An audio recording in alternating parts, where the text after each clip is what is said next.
You're gonna have to forgive me, okay? You're just gonna have to cut me a little slack today. It's just one of those days. I really tried to get home at a reasonable time. Okay, I got the worksheet in front of me if you want to work on that.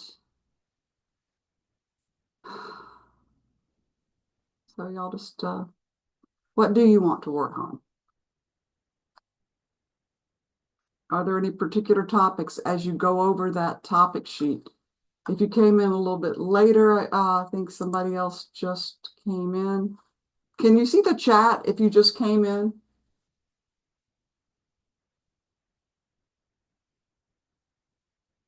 Who just came in the room? Was that you, Ronnie? Or Angela? Was that the last one? I don't know. No, it wouldn't. No, I've got a Ron Williams. Not you, Ronnie Huggins. I've got a Ron Williams.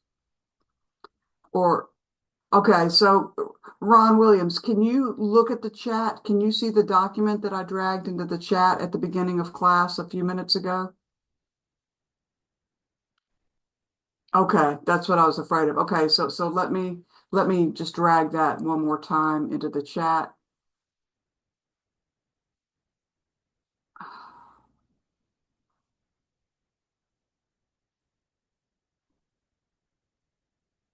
And that way you'll be able to see it.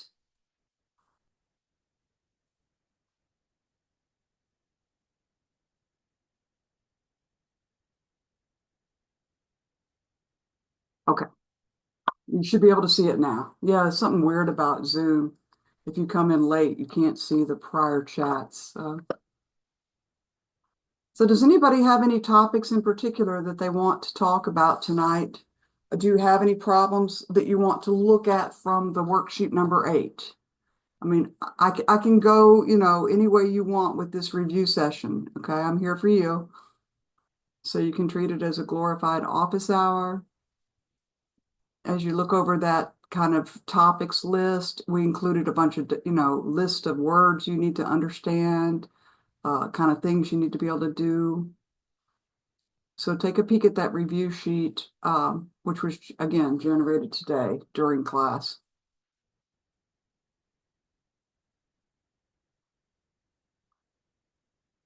If there's anything there that strikes your fancy, we can work on it. I was going through today. I was a little bit confused on number 7 of the worksheet, Okay, the congruence mod 3, which congruence mod 3. So one of the things that I ask you to do is to prove that it's reflexive, symmetric, and transitive, right? yep. So is that unique? Yeah. I am a So we little. prove that congruence mod n is reflexive, symmetric, and transitive in class. Was Right. that? I remember doing that. It was like a 2 or 3 page proof, I think. Yeah, it went on.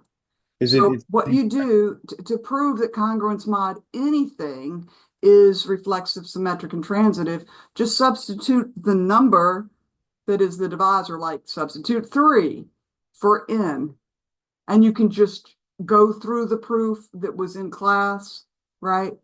And then just substitute in the value 3 everywhere you see n. Okay, thank you. I mean, you see what I'm saying? Like, I kind of don't want to spend 35 minutes doing a proof we've already seen. Yeah, I get it. It's a very long proof, but yeah, I get it. It is. But yeah, I mean, in fact, let's think about it realistically. Could I realistically ask you to prove congruence mod 3 is an equivalence relation on the final exam? Only if I want to only have like 5 problems on the final. So, but it might be reasonable for me to ask you to prove one of the properties, right? For example, prove it's reflexive. See what I mean? Yeah. So again, we're going to have another office hour on Wednesday night as usual. So go ahead and try to do that.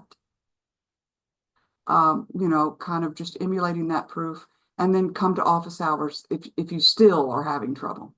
Okay, thank you. Did you understand? Of course, we looked at congruence mod 4 in great depth on day 25, right? And we played the congruence mod 4 games.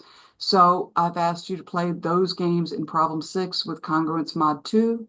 But you could imagine asking yourself the very same questions that I did in problem 6 using Congruence Mod 3 instead of Congruence Mod 2. See what I mean? Like you should be able to play that game with Congruence Mod D for D equals 2 or 3 or 4 or 5. Like if you understand what that means. Does that help? Yes. Thank you. You're very welcome. And I'm glad you brought that up. Other questions?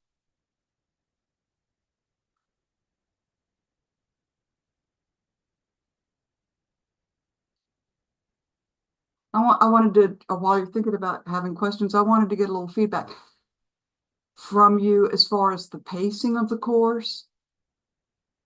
Does anybody feel like the course got boring and went too slowly? Like I tend to be very thorough. Is there anybody that could have, had things go a little faster?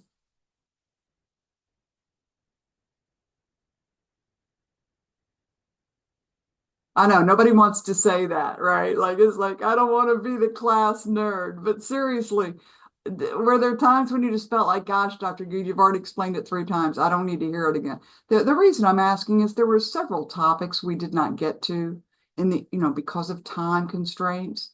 And I'm trying to always strike that balance between time constraints, right? But also trying to bring along as many people as possible into the concept understanding kind of arena. And it's a changing dynamic, right? Every semester, it's a different group of students. But maybe just when you fill out those student evaluations, by the way, tonight's the last night, please fill out the student evaluation um, and give me some constructive feedback if you could,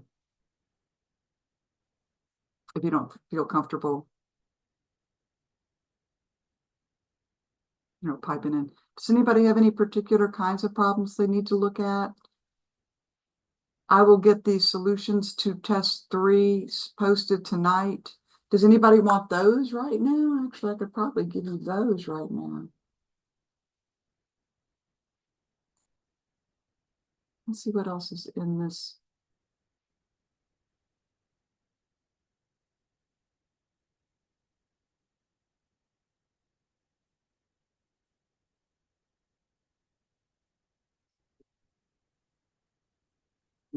I can get those up. If there's any problem from exam 3 that you want to look at, just type in.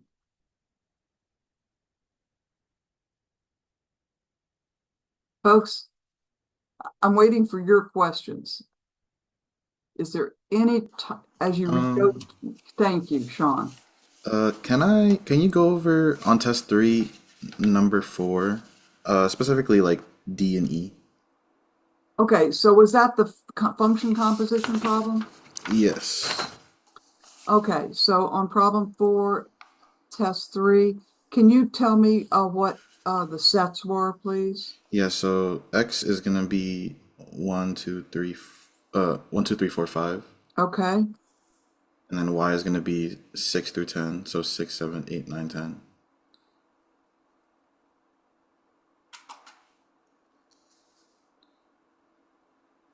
And then W is 2, 4, 6, 8, 10. okay, Manaya, I got your chat there. Just hold that thought and we'll do that one next, okay? All And right, so then, F goes from what? X to Y? yes, and then G goes from Y to W. So can you give me the ordered pairs that are in F, please? Yeah, so it's gonna be 1, 10, comma, 2, 8, All right, comma, 3, 7, yep. comma, 4, 9, and then 5, 7. All right, and you give me the ordered pairs, please, that are in Yep. G? So 6, 4, comma, 7, 4, comma, 8, 8, comma, 9, 10, and then 10, 10. Okay, so we want to compose these functions, right? Now, 4 had a lot of parts. Which part, did you need to start with A and B and C, or did you need to start with the composition? I got those for the most part. I'm just stuck on D and E. D. Okay, so we're supposed to find F, G of F, right? G of F, G of yeah. F. as a set of ordered pairs, right? Yep. So let's just think about, what's really going on with G of F. And there are class notes on this, but we can draw it a different way. F happens first, and F maps from X into Y, right? Mm-hmm. And then G picks up where F, stops. F goes from here to here. So G picks up out of Y and maps elements from Y into W, right? Mm-hmm. So let's just think about what happens. X has 1, 2, 3, 4, and 5 in it. So let's take a look at, let's just draw the arrow diagram. We've got 6, 7, 8, 9, and 10. And then finally we'll have 2, 4, 6, 8, and 10. Like we didn't, I think we did one like this. But here we go. F sends what? 1 to 10. So we can make the arrow from 1 to 10, okay? And then we'll follow the arrows through to see where 1 finally goes under G of F, okay? Mm-hmm. Notice G of F maps all the way from X to Y. Takes elements from X. F happens first, okay? The definition is G of F of an element little x is G of F of X. Yeah. Okay. All right. So where does 2 go? To 8. Okay. So we'll draw off 2 goes to 8.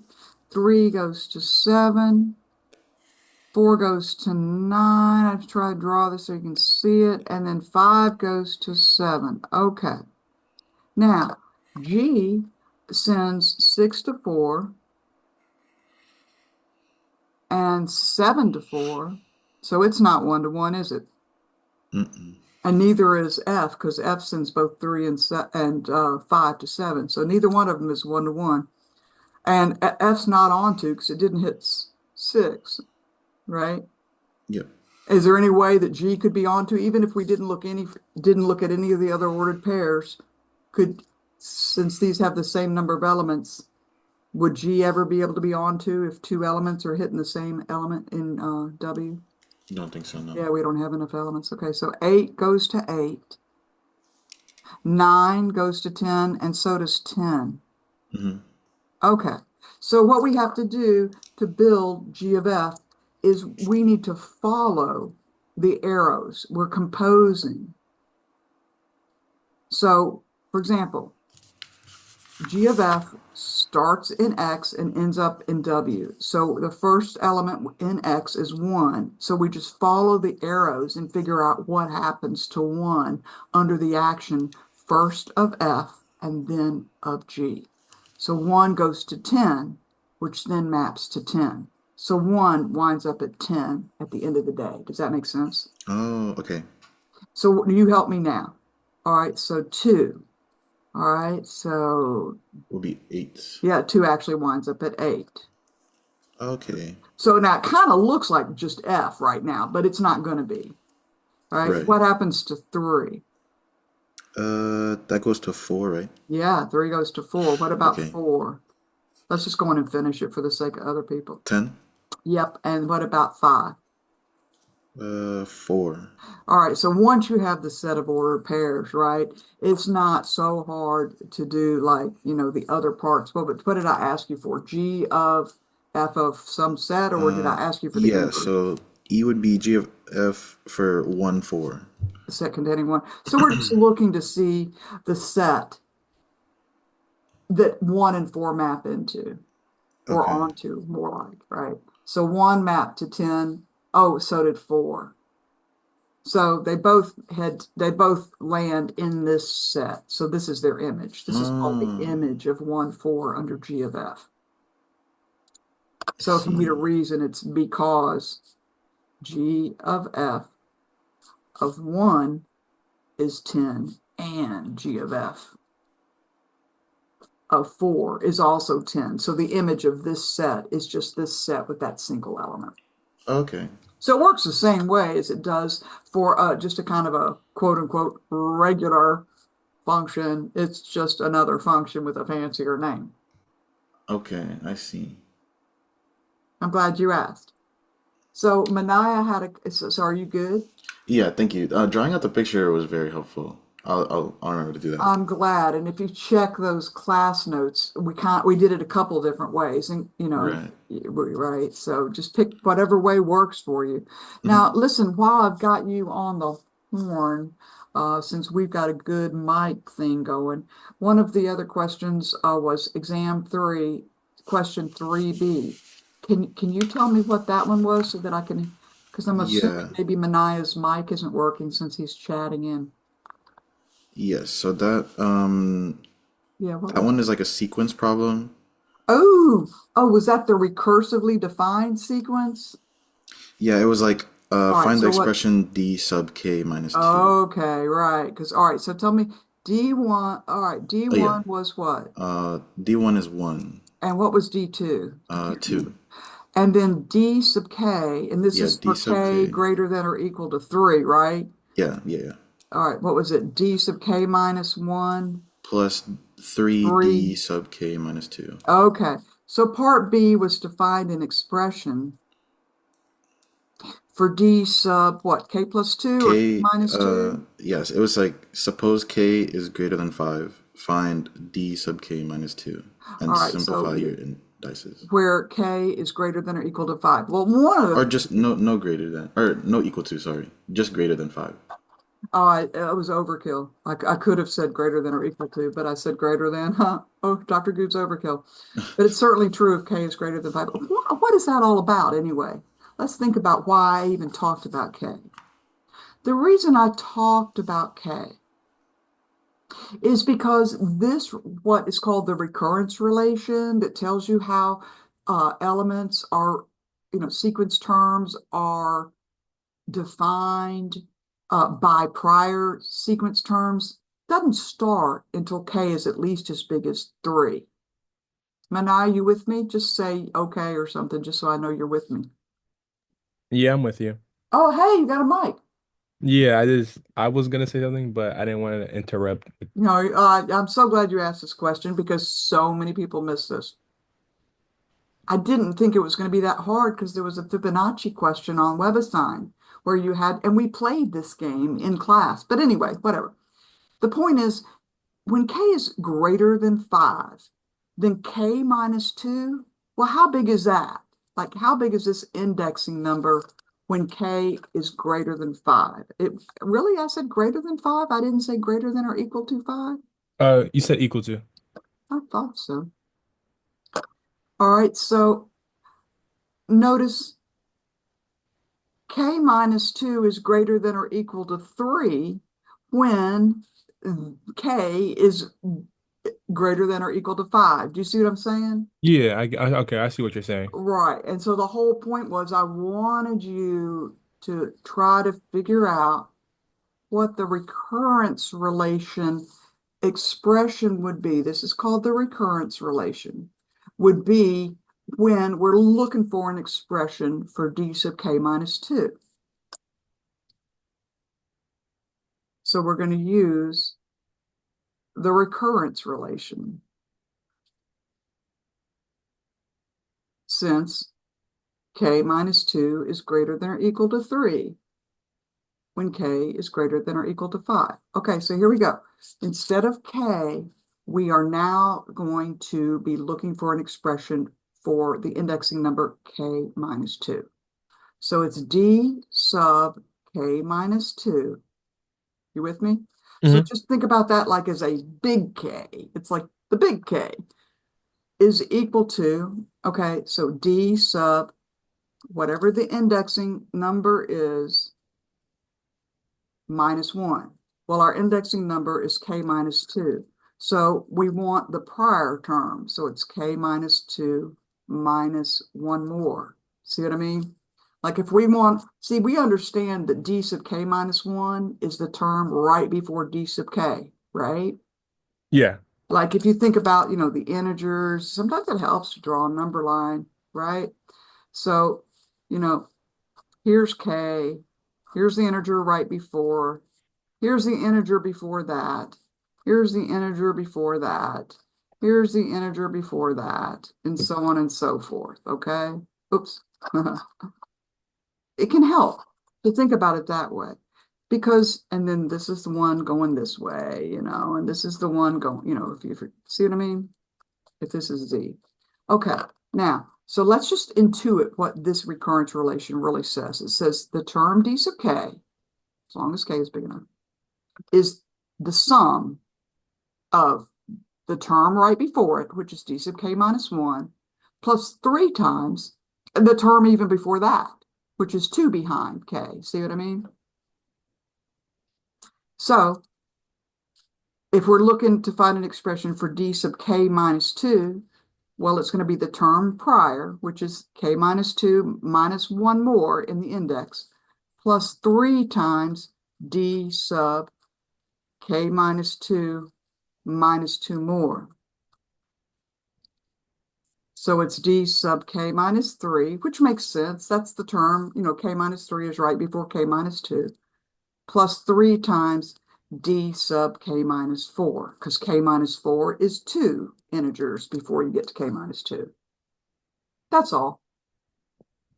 Okay. Now I'll give you a do later. You want to do later? Yeah, I'll take that. So DK, it would be like DK minus 3 plus 3 DK minus 4. That would be the That's final. it. That's the final answer. Okay. Dr. Good. Yeah. Um, just to ask like a question on this, because this confused me. I did get it right, but it confused me because we're placing K minus 2 in a bracket, and then there's minus 1, and we have plus 3 DK minus 2 in another bracket. So initially I was thinking of it like the number that's outside of the bracket is going to multiply to open up the brackets, but then that's not what is being done. That is such an interesting interpretation. I like that. Like that kind of makes it kind of sense. But no, the 3 is getting multiplied by whatever this term value is. It doesn't get multiplied by the indexing number. See, D sub whatever, like D sub M, is a numerical value. So, you know, whatever M looks like, whether it looks like, you know, K or K minus 1 or K minus 2, whatever M looks like, then 3 times D sub M is 3 times just plain old D sub M. Okay.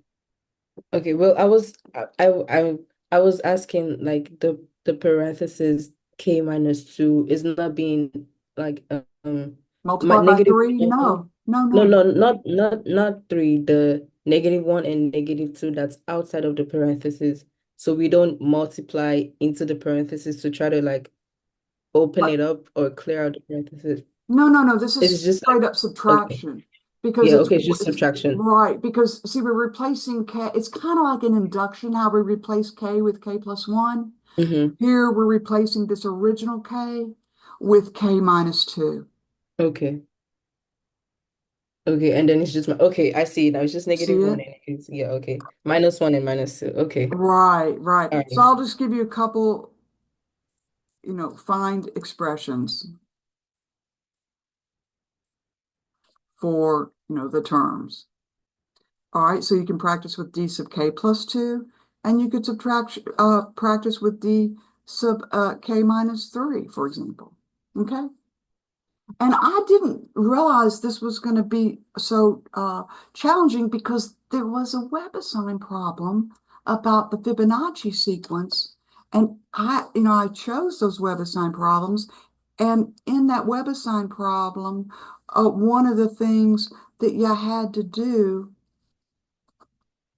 was make some substitutions when you had different kind of indexing numbers involved. But maybe you didn't really understand what was going on with those. You know, maybe that problem, maybe it just didn't really register what was going on. Manaya, are you good with that? Yeah. Yeah, that's perfect. That helped. Thank you so much. No, thank you for asking a question that honestly, almost everybody missed. I was so surprised. So I guess my lesson, I was only, for one thing, you know, I had a choice of how many points to make it worth. So one thing, I only made it worth 2 points, right? And the other thing is, it informs me that when I assign a problem in WebAssign, it's not necessarily as good as a special homework problem, is it? Yeah, That like is true. special homework is a little, it's a little like, More intense. yeah, yeah, and it's like I understand. Deeper. Right, you can't Yeah. fudge special homework the way you can fudge WebAssign, right? I mean, like you get 3 guesses or whatever, but like it's always a balance there. But I definitely in the future, if I ever ask this again, I'll be sure that I put that on a special homework. Other questions? There's a red streak. What? Oh, I got you, Sean. Okay. Man, when I read that comment, Sean, with like no context, that was funny as heck. That was funny. I was like, what? Are you okay? That's funny, man. All right, other questions. Again, I have dragged, how many people we've got? We've only got 11 people. Oh, we've already lost 3 people. Darn. Um, let's go back to the gallery view and see what people are doing. As you go over that review sheet with the topics or test 3 or any test, the test 1 and test 2 solutions are up. Any test solutions, any special homework problems, right? And honestly, you know, like how do you even study for this test, right?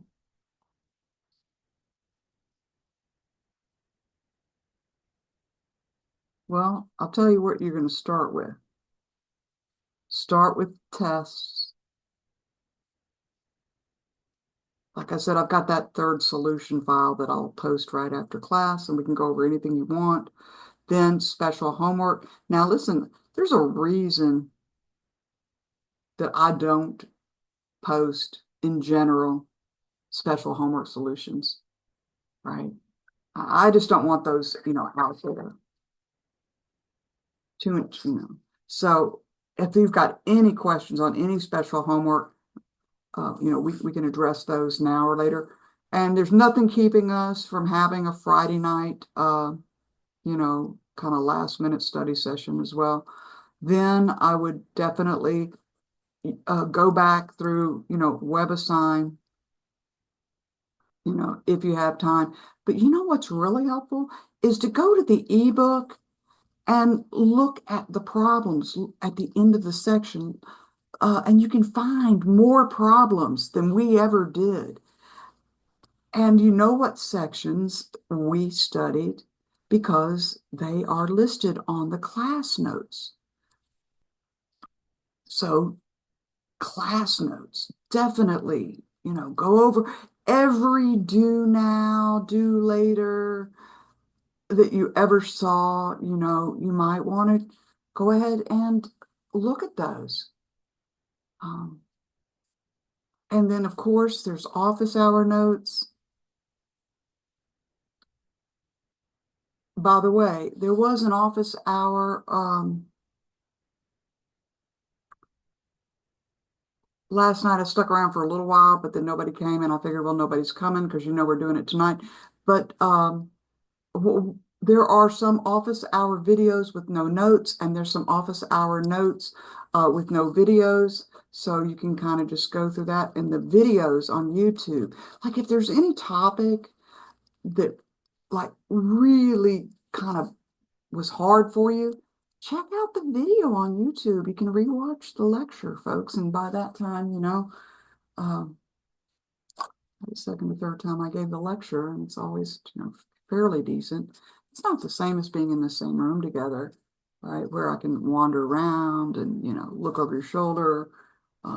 But we covered the same material and sometimes even had better little diagrams and stuff since there is not a blackboard available the way there is in class. So, you know, these are your resources. And honestly, having these videos, there aren't that many classes probably that you have lecture videos available for. So go ahead and take time and peek at the ones where you need it, right? All right, other questions, any topic.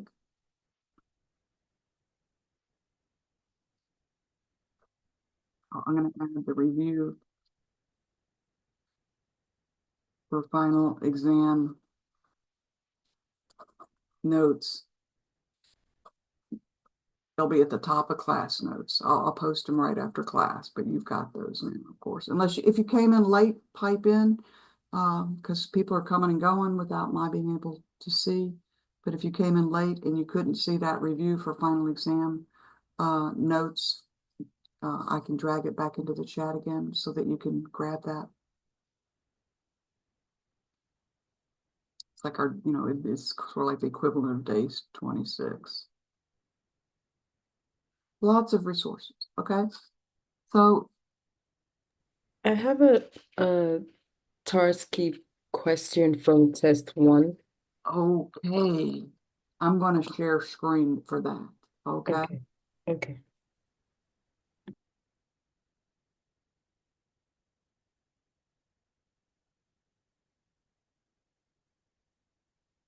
In a second, I can get into another copy of Blackboard. It kicks me out every.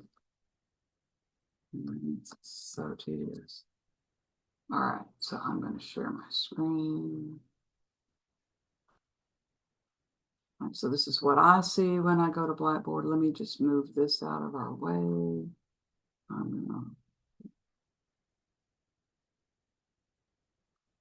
That.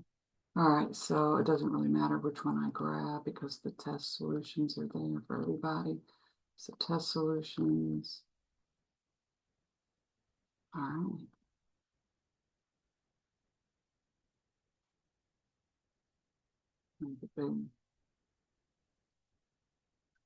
Let's try Control++. Yay.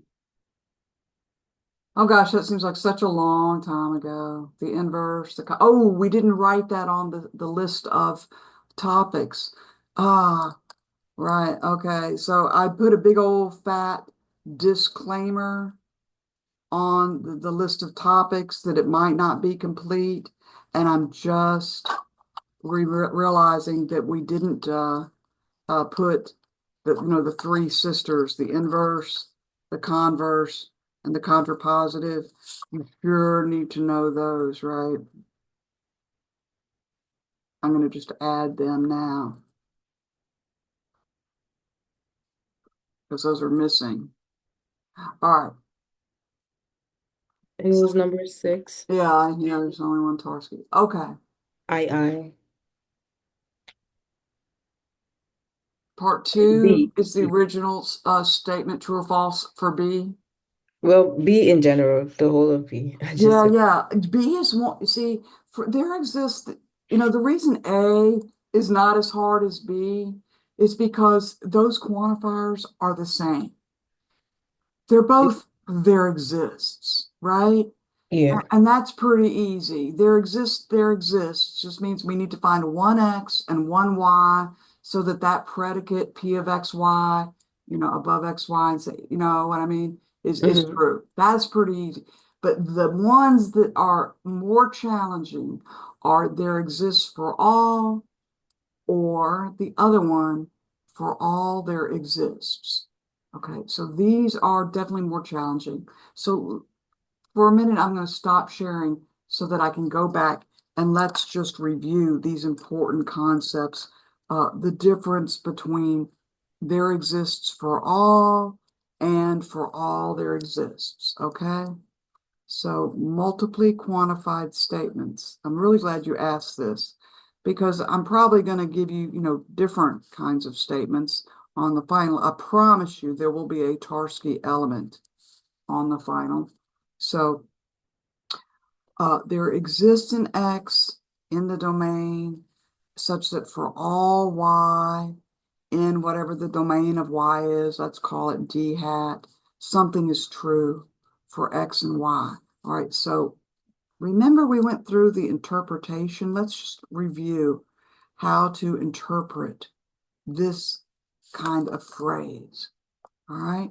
And the way we interpret that is there is a single object X in D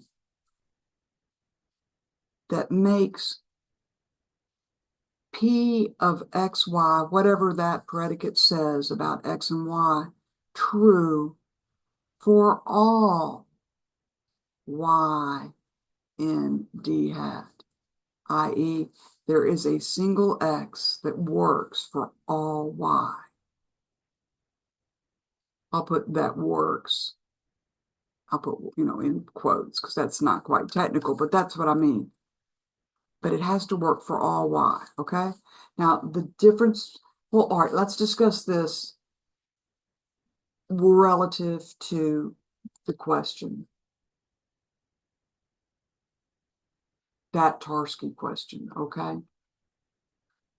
So in this Tarski question, it's there exists an X, of course the domain is the same for X and Y, such that for every Y left of XY. Now, do you know what left of XY means?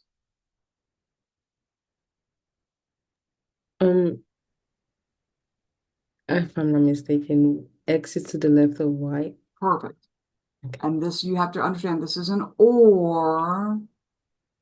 X is actually equal to Y, which we understand to mean X and Y are the very same object with the same name.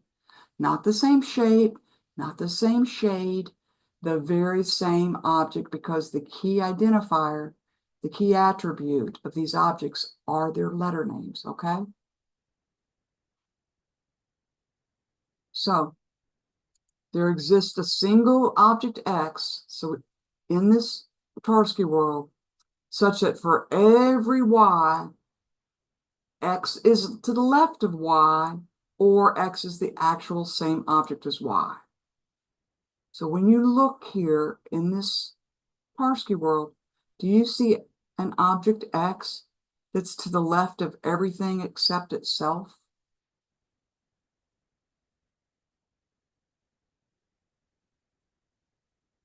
Would that be E? It is. It's exactly right. See, E satisfies left of XY as long as Y isn't E, right? Mm-hmm. But it also satisfies it for Y equals E, satisfies the predicate, doesn't satisfy left of EE, but it satisfies that E is equal to E. All right. So E works for every object Y, including Y equals E, to make this compound predicate true. It wouldn't work out if the only thing this said is left of XY, because it would fail for Y equals E if we're choosing X equals E, and X equals E is the only X that makes sense to choose. See what I mean? Yeah. Now, I could give you a do later for the same Tarski diagram. Would you like me to give you a do later? Yes, please. Okay, for that same Tarski diagram, and then we can talk, and we will discuss the other one, okay? Because these are the two hard ones, okay? The ones that have different quantifiers. So using the test one Tarski diagram,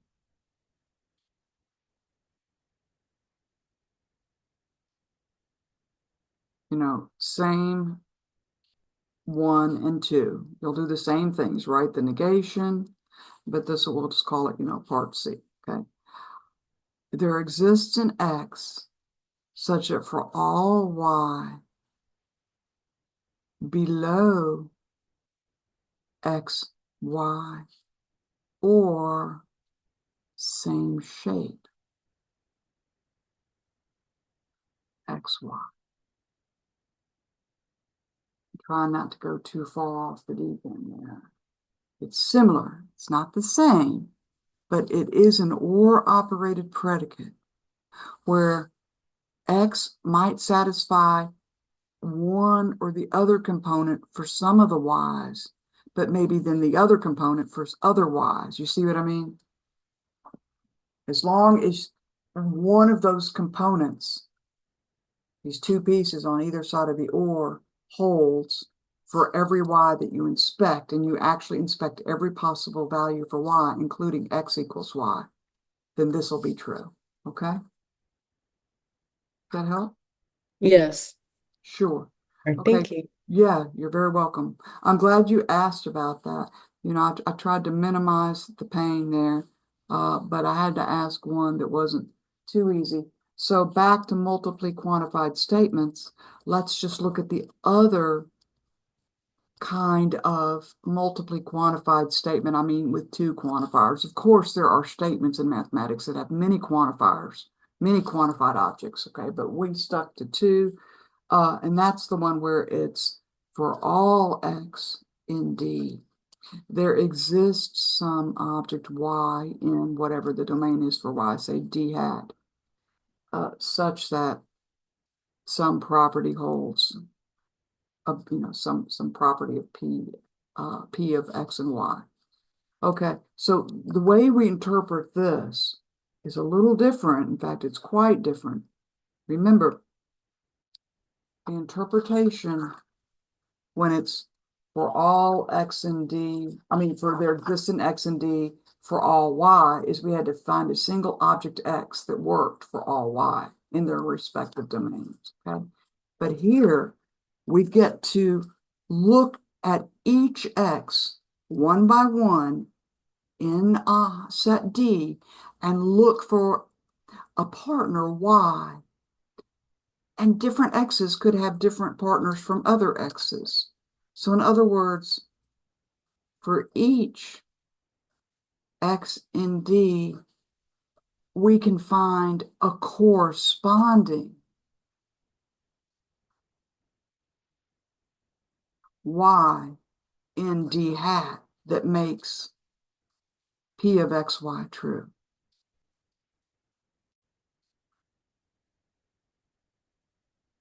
Okay, so please, see class notes. We looked at numerous examples, but I can give you a do later for the Tarski, and we can even work through one now. It's just going to be hard for me to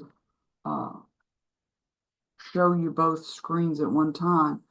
But if I share my screen one more time and we go back and look at this Tarski image, just imagine this statement where we're going to put the for all first. For all X, there exists a Y such that same shape XY and same color XY. For all X, there exists a Y such that same shape XY and same color XY.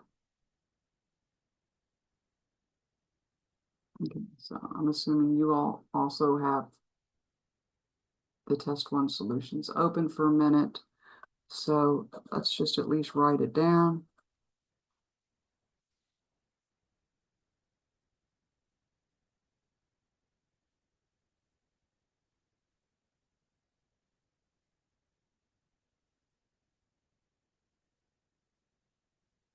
For all X, there exists a Y, and of course these are nice. Tarski's nice because the domain is the set of objects, such that same shape XY, so they're the same shape, and it's not an or, it's an and, same color XY. So that means for every or for each object X, we look for a partner Y that is the same shape and the same color as X. Different X's will have different Y values. I mean, some of them may have the same Y, but they don't all. So let's go back now and look at these X's one by one. Like this is for each X, we got to look at every X one by one. So I'm going to write these in the notes as we go through it. Let's think about X equals object A. So, we're going to go through every X, and then we're going to find the Y. Okay? So if X is A, can we find an object Y that's the same shape and the same color?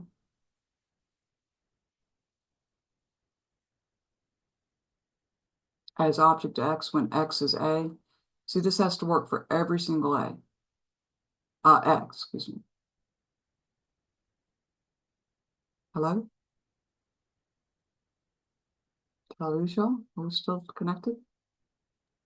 Yes. All right, so let's look at X equals A. Can you see it? What Yeah.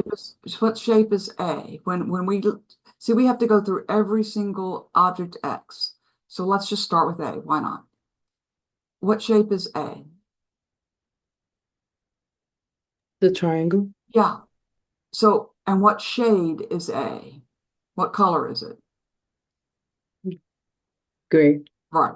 So we're looking for a Y that is the same color and same shape as A. This is kind of a trick one.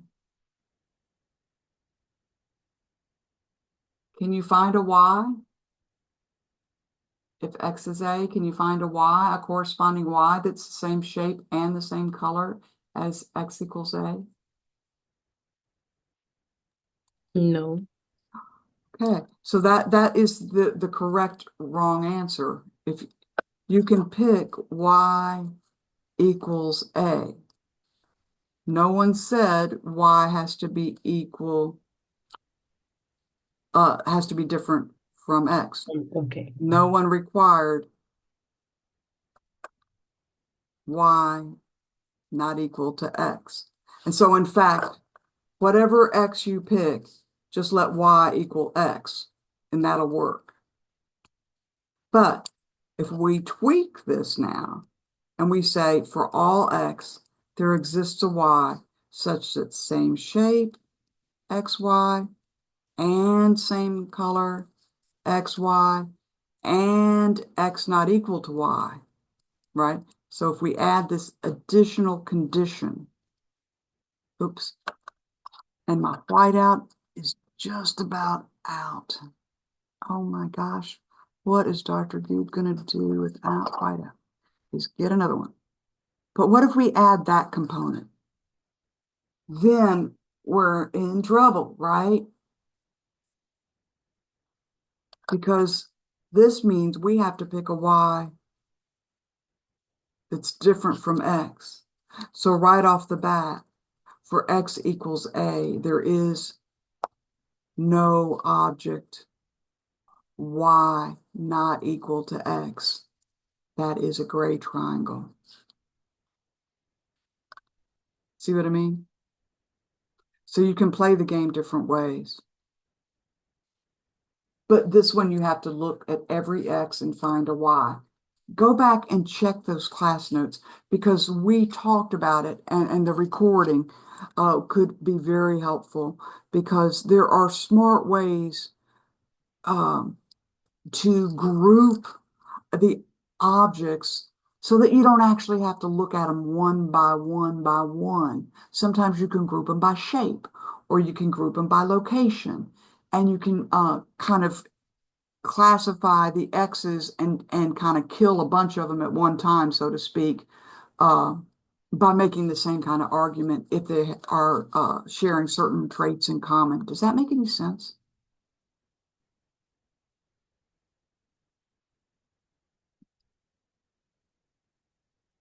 It'll make more sense if you go back and look at the recording. But it's a whole different ball game when it's a for all X, there exists a Y, because that means we have to look at every single object X and find a Y. Whereas if it's a there exists an X, such that for all Y, we're looking for a single object X that works for every Y. See that there's a big difference there. I hope that helped. Yes, it did. Thank you. You're very welcome. I'm glad you asked, because I think that that's a problematic kind of problem. Other questions?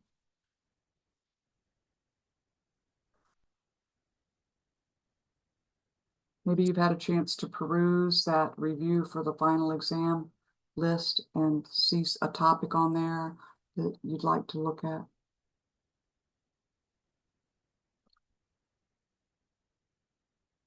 I'll tell you something. I didn't, we had special homework on sequences and, arithmetic and geometric sequences, but we didn't have a whole lot of test questions on that. So do check out the examples that we looked at today in that review set of notes. I promise you, you're going to see something on a sequence, where I'm going to ask you the formula for a sequence. I mean, what are some things you're guaranteed to see?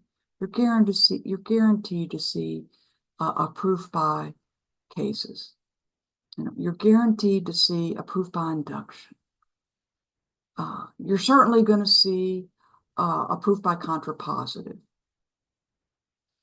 You're going to see a Tarski world problem. You're going to either have to make a truth table to decide if two statements are logically equivalent or to determine if an argument is valid or invalid, for sure. There'll be some set theory things. There's only so much I can ask, right? I can't ask, something on everything. But either sums, products, unions, intersections. There was a special homework problem that was kind of interesting, where I asked you to build a set A, B, and C that had certain properties. I could give you some kind of small problem like that, or I might give you a set of sets and ask you to tick off every property.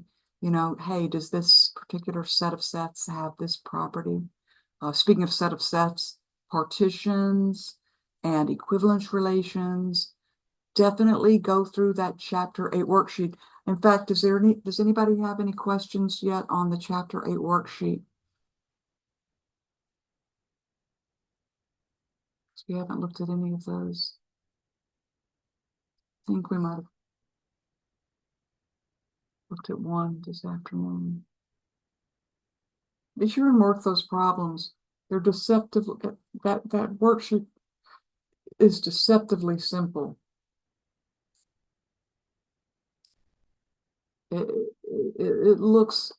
It's deceptively, easy looking. There's some deep stuff in there. Okay. I'm going to just share my screen with you. And let's take a look together at some of these, and it might encourage some questions.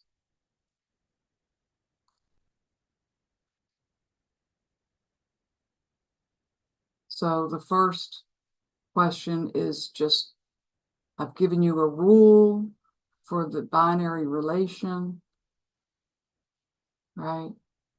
And I'm just asking you to write the ordered pairs. It's a pretty simple rule.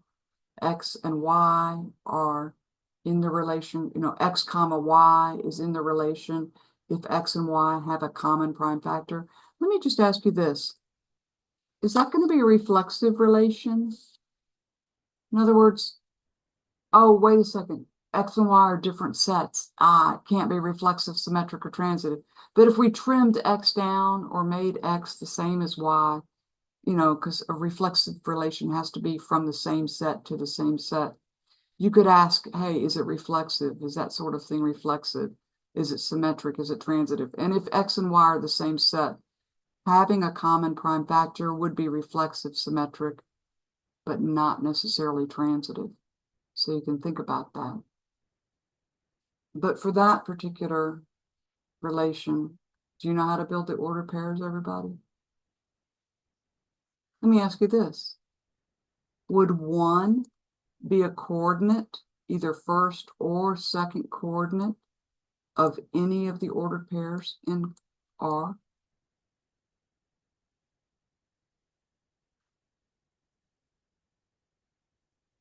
Edwin, I'm asking you,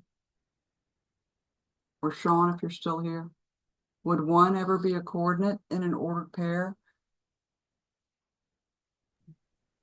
No, think because it doesn't have. Oh, sorry. sure. Oh, I'm not sure. Okay, so Hey, Nick, you got this. You want to It answer? doesn't have any prime factors because Yeah, it's small. one is too small to have any prime factors.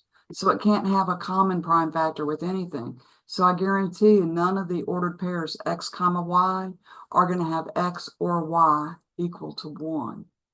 Okay? Has anybody had a chance to look at B? I don't want to spoil it for you. Let me just say this, it's a deceptively simple rule that gives the rule for the ordered pairs in G. I'll let you think about that. And so now we got the same set, you know, in both coordinates. It's just this set X that has little a, b, c, d, and e in it. And so you can just scan this set of ordered pairs and you can ask questions like, hey, is this curly S, is it reflexive? Well, what ordered pairs need to be in there for it to be reflexive?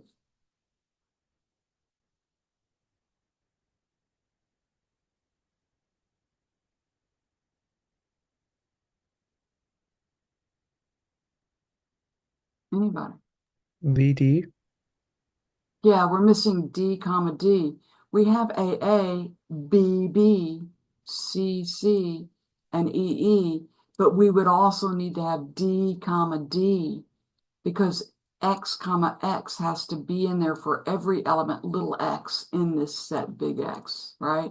And we're missing D being related to itself, so it's not reflexive. Is it a symmetric relation?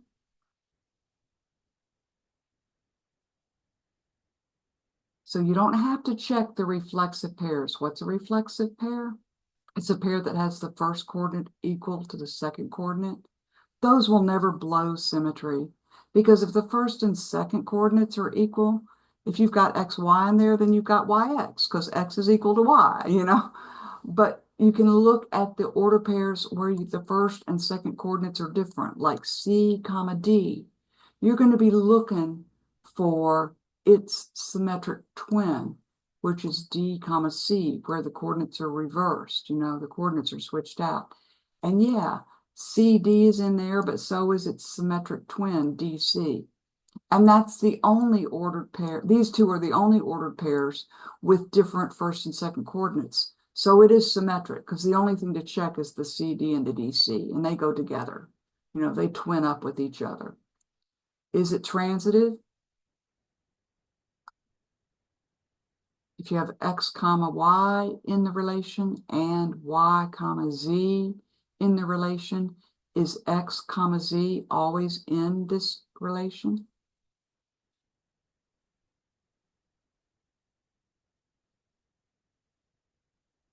There No. is something to check. Yeah, what do you see something going on? DC and CD are both in the set, but DD is in the set. Is That's not. right. That's right. If we write DC first and then follow it with CD, then we're crossing over on the C and it disappears and we're looking to find D comma D in there and it's not. Now, if you keep them written in this order, you know, when you write these two in this order, we're crossing over on this D that's here and here. And we're looking to find C comma C. And yes, C comma C is in there. But if you write these two ordered pairs in the other order, then you're looking for D comma D, and that's missing. So it's not transitive. Now, I just wanted to say that problem 3 is deceptively small. It looks like a small problem. This problem is hugely important. There's a lot going on in this problem. All right, first of all, you're going to practice transitive closure. Now, there was a WebAssign problem where you had to find the transitive closure of a set. How many people have worked that WebAssign problem? I'm going to stop sharing for a minute. I want to get a raise of hands or, you know, have you worked that WebAssign? It's an 8.2 where you're asked to find the transitive closure of a particular set of order pairs in that problem in WebAssign. It's a classic case where actually working WebAssign is important. Anyway, the transitive closure is non-trivial. Okay, so that's the first thing to do. And then there are 8 different ways to play the game, RST, 1, 2, 3, because just the same way when we have a truth table with P, Q, and R, P could be true or false, that's 2 choices for P. Q could be true or false, that's 2 choices for Q. R could be true or false. So there's 8 rows in that truth table. If you kind of made a table for reflexive, symmetric, and transitive, there'd be 8 rows. Either they're all true. In other words, it is reflexive, is symmetric, and is transitive, all the way down to them all being false, where it's not reflexive, not symmetric, and not transitive. There's 8 different kind of games you can play with the set A equals whatever, but here A equals 1, 2, 3, 4 is my favorite set because it's just big enough that you can play all 8 games, where it's is or isn't reflexive, is or isn't symmetric, is or isn't transitive, all at the same time. So I asked you to find a relation, call it R2 on A, that is not reflexive, not symmetric, and not transitive. In other words, it's like row 8, it's not any of them. How do you make that happen? And then I asked you to find, some other variations in C and D. By the way, E is an interesting concept. It's the empty set is a subset of every set. So technically it's a subset of A cross A because it's a subset of any set. So it's a binary relation on A. It's the empty relation. It is symmetric and it is transitive. My question to you is, why is it symmetric? It has no order pairs at all. Why is it transitive? Go back and look at the definitions of symmetry and transitivity. Those are both if-then definitions. If some hypothesis holds, then you're supposed to get a conclusion to hold, right? Symmetry. If X is related to Y, then you need to check that Y is related to X. Transitivity, right? If X is related to Y and Y is related to Z, then we have to check that X is related to Z. So how could it be that these properties, symmetry and transitivity, hold for the empty relation? This is sort of a basic question in understanding what it takes for an if-then to be true. And then, of course, I ask if it's reflexive. So mull on that. We can discuss it more on Wednesday. And then I ask you to find a binary relation on A that is all 3, reflexive, symmetric, and transitive. And I'm calling it curly E for, oh, isn't that interesting? Look, when I run my cursor over the curly E, check that out. It changes to a print E. Some IT major, can you explain that to me? Why is it changing when I select it with my cursor? It's got to be something to do with the Blackboard platform. I'm reading this on Blackboard rather than just out of Adobe Reader. Adobe Reader would never do that. And it says, so it's an equivalence relation. I'm calling it curly E or E because it's an equivalence relation. And then I ask you to give it as a set of find equivalence classes, right? And find the partition. So, problem 3, honestly, if you could only work one problem in this whole worksheet, work problem 3. I do have a question actually about 3D. I was looking on how do you actually let me get mine. Yeah, we want to make it reflexive and symmetric, but not transitive. Did you want to? Maybe I'm overthinking it. How is that? Is that possible? Because I was Yeah. Yes, it is. if It is so you would possible. need like 1, 1, 2, 2, 3, 3, 4, 4. It's If I not went going to fast. fail because it's not going to fail because it's missing 1, 1, 2, 2, 3, 3, or 4, 4. Yeah. That's not why it's going to fail. Well, I'm saying that would You pass. have to satisfy the hypothesis of transitivity in a non-trivial way. You're going to have to satisfy the hypothesis of transitivity using two ordered pairs that are not symmetric twins of one another? Like a, Like a 1-2 and a 2-3 or something. but it has to be symmetric. It's okay. That's not going to bother. That's not going to matter. You can still throw in those symmetric twins and transitivity can still fail. You just can't put too much stuff in there. Once you start putting too many things in there, then because of symmetry, transitivity will hold. But I promise you, it's possible. And I'm not gonna give it to you yet, but I will certainly give it to you on Wednesday if you still haven't figured it out. I don't want to give it away. It's a lot of fun to figure it out. Okay, thank you.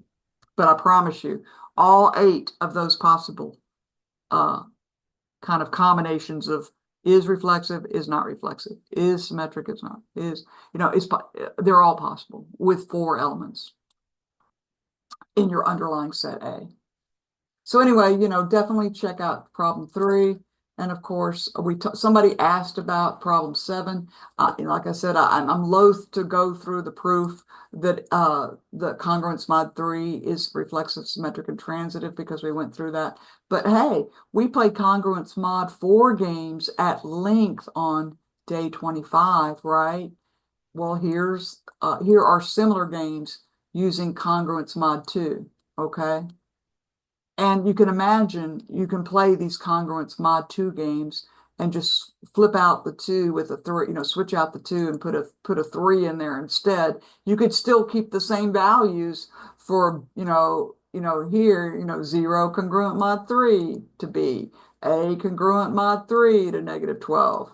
1 is congruent mod 3 to B. See what I mean? Like you could still play all these games, just replace the 2 with a 3. So I would, recommend doing that. By the way, if we were playing congruence mod 3 games, how many equivalence classes would there be? Here, if it's congruence mod 2, there are 2. One is called the equivalence class of 0. One is called the equivalence class of 1. But what would be the equivalence classes be if we're dividing by 3?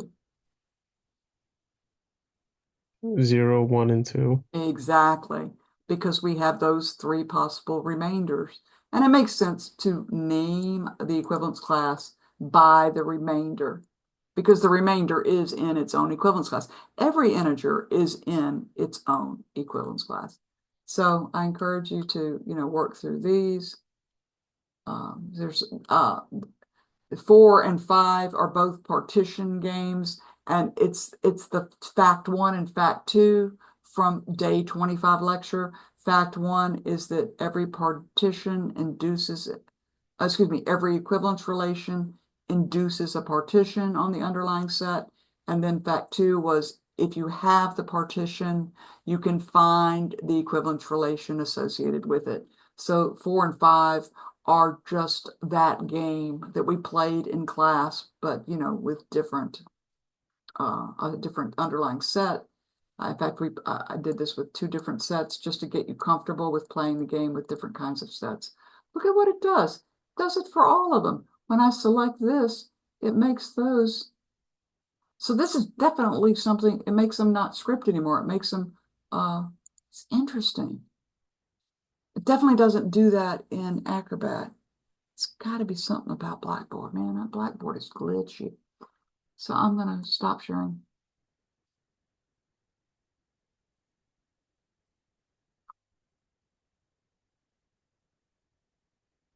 So 3D, Nick, you said, did I answer your question about 3D? I think I'm a little bit confused, but I think if I look back at it, Was this from the test? Or 3D. Was it from the, worksheet. No, that was from the worksheet. Yeah. You're still confused? A little bit. Okay, hang on. Let's share this again. Let me share this again.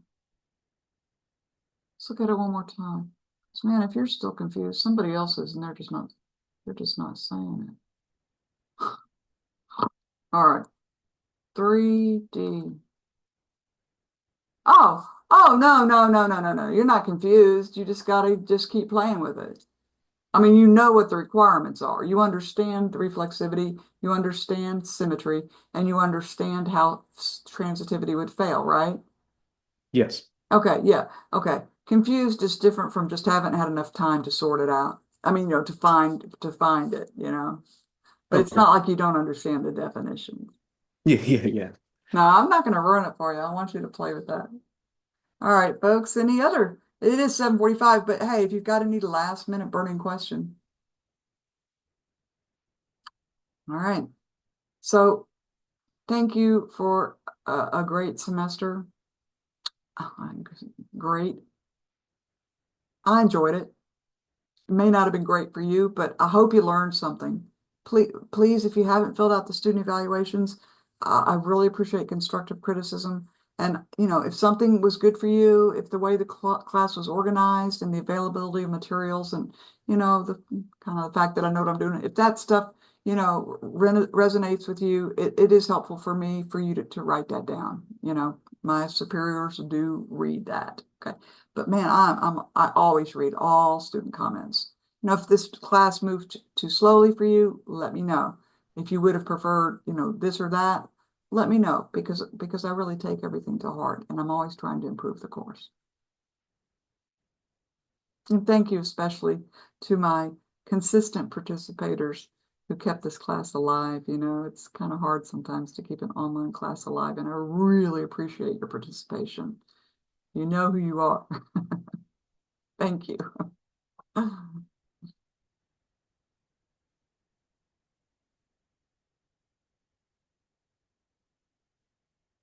I'll say good night, but I'll stick around in case there's anybody that's sticking around.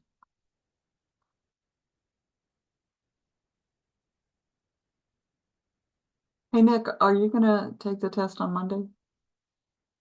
Yes, but I did not know how much would be covered on the test before. I Oh think yeah, it's definitely gonna be through chapter 8. okay. I think I do need my extension. So is it fine if I just do it at the test center and I schedule that? Absolutely. Okay. Yeah, I'll I'll send the email in the morning and yeah. I'll let them know that I'll get the test to them probably by Wednesday morning. Thank you. Yep. Have a good night. You too. And it's been a pleasure. I'm just sorry I'm not going to be able to see you during your exam. Like, we've never seen each other in person, but it's really been a pleasure. If I can, I can pop in after my test if I do get it done. But Great. I think we're in 213. okay. It's either 213 or 123. We'll figure it out. Okay. Manai, you still there? Yeah, I'm still here. Are you? Are you awake? Yeah. All I right, have a good man. rest of your day. Thanks for your questions. I appreciate your coming. Of course. Bye. All right. Have a good night.